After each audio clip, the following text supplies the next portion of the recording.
Here we go again, yet another 180-degree U-turn. They're now getting so common they ought to be renamed 360-degree donuts that the racing drivers do, round and round in endless circles. The UK's journey to an all-electric future has just hit a serious patch of political turbulence. Just when the car industry thought the route was clear, reports have emerged in June 2026 that the government is considering hitting the brakes on its ambitious electric car goals, causing a whole lot of confusion for the entire sector. Despair not, because digging deeper, it means that EVs are already destined to benefit, not lose. This will herald the largest boom in EV sales this country has ever seen. Car manufacturers who've already pumped billions into new technology based on a set of agreed upon rules are now facing a thick fog of uncertainty. And you, the car buyer, you're stuck in the middle of it all, trying to decide, what do I do next? Now, I remember my New Year's wish was for stability in the EV transition, and this is the exact opposite. It looks like some MPs and one PM might be out to buy your support. So, are these rumoured changes going to kill UK car sales? And does this signal a major pothole for the green transition? Not just here, but worldwide. This is Dave Takes It On. I'm Dave. So let's break down what this U-turn really means for you and for the future of driving in the UK. Spoiler alert, the future is EVs. Now, to get what's going on, you first need to understand something called the ZEV mandate. ZEV stands for Zero Emission Vehicle, and this policy is the force that's been driving the UK's switch to electric. It kicked off in 2024 and was, on the surface, brutally simple. It lays out the percentage of new cars each manufacturer has to sell that are zero emission. That started at 22% in its first year, with a plan to climb aggressively 33% in 2026, hitting a massive 80% by 2030, all on the way to a complete ban on new non-zero emission cars by 2035. Well, to give the mandate some teeth, the government attached some hefty fines. For any manufacturer who missed their yearly quota, the theoretical penalty is £15,000 for every single petrol or diesel car they sold over the limit. Now, it's not quite that simple. The system was designed with flexibilities like trading credits with other car makers or banking and borrowing credits across different years, all of which soften the blow. And this is where the rumoured U-turn comes in. In mid-June 2026, several reports have surfaced suggesting the Labour government is getting ready to significantly weaken the targets. This follows intense lobbying from parts of the car industry and unions, who've been warning that the goals are impossible to meet. In real terms, they've already decided they do not want to meet them. They want to go back to making petrol cars, and they're asking the government to confirm that this strategy of theirs is okay. The talk is that the 2030 target for pure electric cars should be slashed from the ambitious 80% all the way down to just 50%. And while government suggests the 2035 end date for new hybrid sales will stay, most don't believe it will. But either way, this would still be a huge shift in policy. So why the potential change of heart? Well, the official line points to pragmatism and protecting UK jobs, acknowledging that consumer demand hasn't kept up with the political targets. But the hard truth is that manufacturers are finding the current goals incredibly difficult and expensive to hit. Now, let me correct that. Government flip-flops and changes in mandates throws uncertainty into the car world, and many, or just some, want to retreat back to a world where they were on rock-steady ground. The Society of Motor Manufacturers and Traders has argued that the assumptions the mandate was built on no longer match today's market reality. And why is that? Because the government flip-flops and changes the rules on a whim and offers an EV grant, but slaps on VED, road tax, at the same rate as petrol cars. It launches a brand new tax, EVED, pence per mile, specifically only for EVs, but also because the car makers bullied governments here and abroad to scrap the mandate altogether, accepting a reduction in targets as a great victory.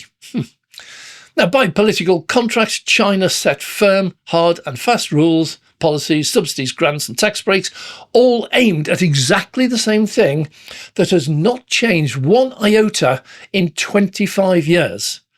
That is the end of polluting ICE cars and the takeover of EVs. Companies and supply chains have been in no doubt, no hesitation. We are going electric, and they reacted. Before all the EV haters jump on that corny bandwagon of yes, but it was massively subsidised. Yes, it was. They reckon about 250 billion subsidies.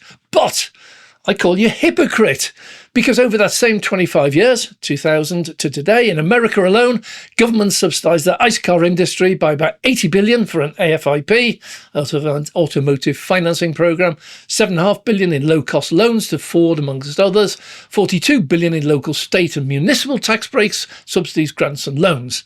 That totals about 130 billion, plus, of course, Europe, that's reported to have spent far more. General estimates is hundreds of billions. And we in the UK joined in with tens of billions in direct grants, subsidies and tax breaks, plus bribes to the likes of Nissan and Honda to set up or keep their factories going, making petrol and diesel cars. Anyway, this isn't the first time the policy has caused confusion. The previous government had already caused uncertainty with earlier policy shifts. Now, it seems another major change could be on the horizon. This constant policy whiplash is creating a headache for both the people who build the cars and the people who buy them. For some manufacturers, it's a full-blown crisis of confidence. They spent the last few years and billions of pounds retooling factories for new electric models, all based on the government's original roadmap. Now, the goalposts might have been moving mid-game. I do wonder why. Could it be anything to do with the constant lobbying and direct threats some in the legacy car sector have waged?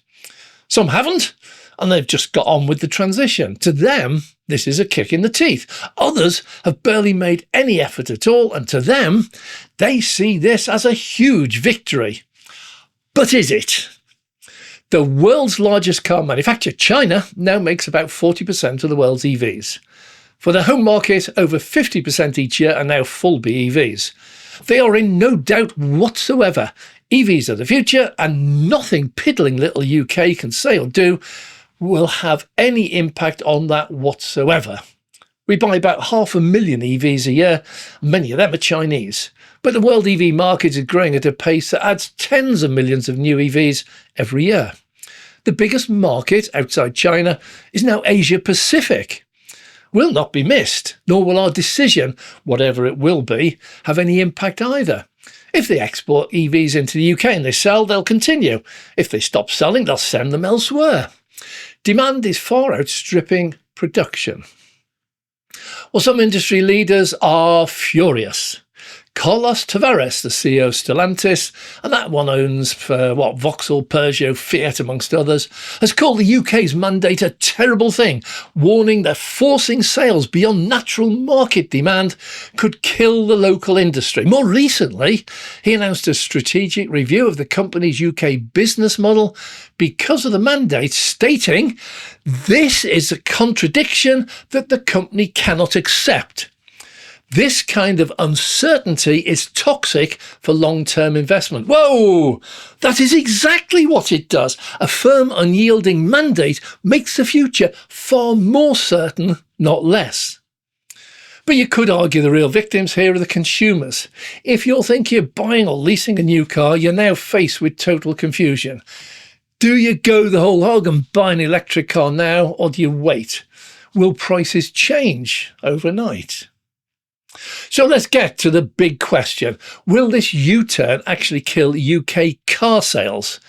And the answer, as always, is a bit more complicated than the simple yes or no.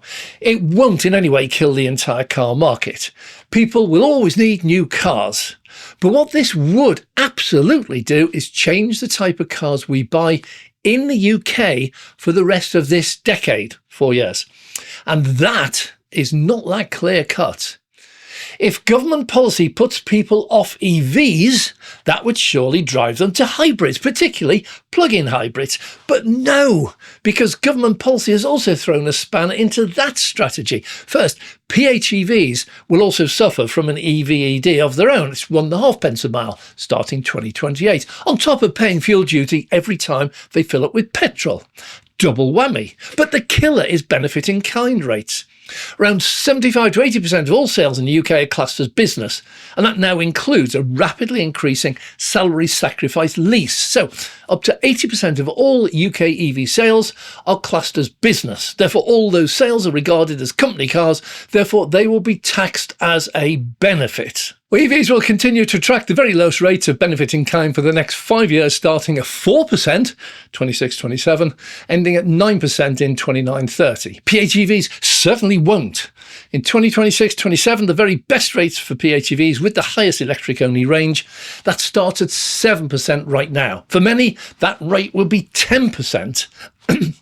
And the worst will be taxed at up to 16%. That makes PHEV salary sacrifice or company car rates today very much dearer, but the big change is not here yet. The government believes PHEVs are not as beneficial to the environment as they've been told, so they are totally changing the way benefit in kind is calculated. From 2028-29 tax year, that very generous single-digit BIK rate leaps up to a minimum 18%, rising to 38% depending on the car's emissions. Now, few people understand what business buyer means, nor the benefit in kind rates, and for many, they don't need to. The reason why so many EVs are on the road for business drivers and salary sacrifice drivers is that both EVs and PHEVs at the moment are many times cheaper than petrol or diesel only. It really is a financial no-brainer. That stops in 2028. The EVs and PHEVs also get hit with EV/ED. For EV drivers, the increase from 3% to 4%, that meant an extra £25 a month on their lease. A jump for PHEV from 3% to 18% will just instantly price PHEVs totally out the market. And this move throws the entire motor industry into chaos. If EVs get hit and the mandate is eased, reduced, and the benefit in kind rate on PHEVs is also very shortly to be massively increased, what do people choose? Many people are already on 2, 3 or 4 year leases that will end in 2028, 29 or 2030. They will just hand their cars back and go back to driving used cars they can afford? I don't think so. Will they swallow the 18% benefit in kind rate and choose another PHEV? No. Or will they go for half price rate and go full EV? Now, if they chose EVs because they got exactly the same BIK rate as EVs, they're likely to go for the cheapest, a full BEV. This government policy is killing the PHEV market stone dead, not this year, not next year, but certainly 2028 and beyond. By the way, petrol, diesel and non-plug-in hybrids are already priced totally out of the equation for most business drivers. So my prediction is that PHEVs will follow an identical pattern to ICE. Boom time this year, definitely next year, while the BIK rates are as low as EVs, hoping and praying that that rate will be locked in for the duration of the lease. That is not a guarantee.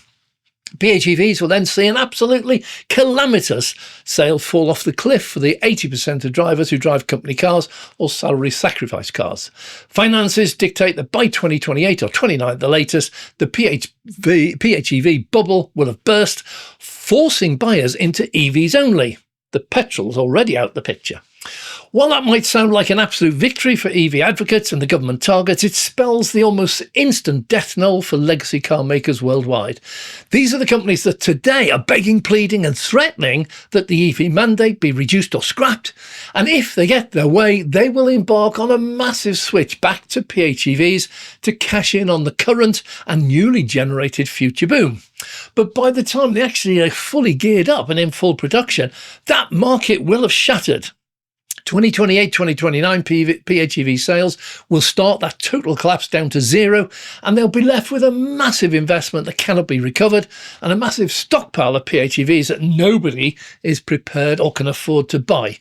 Added to which, China's new car market will be nearly 100% EVs by 2030, so they too will have an oversupply of really cheap PHEVs that cannot even sell in China.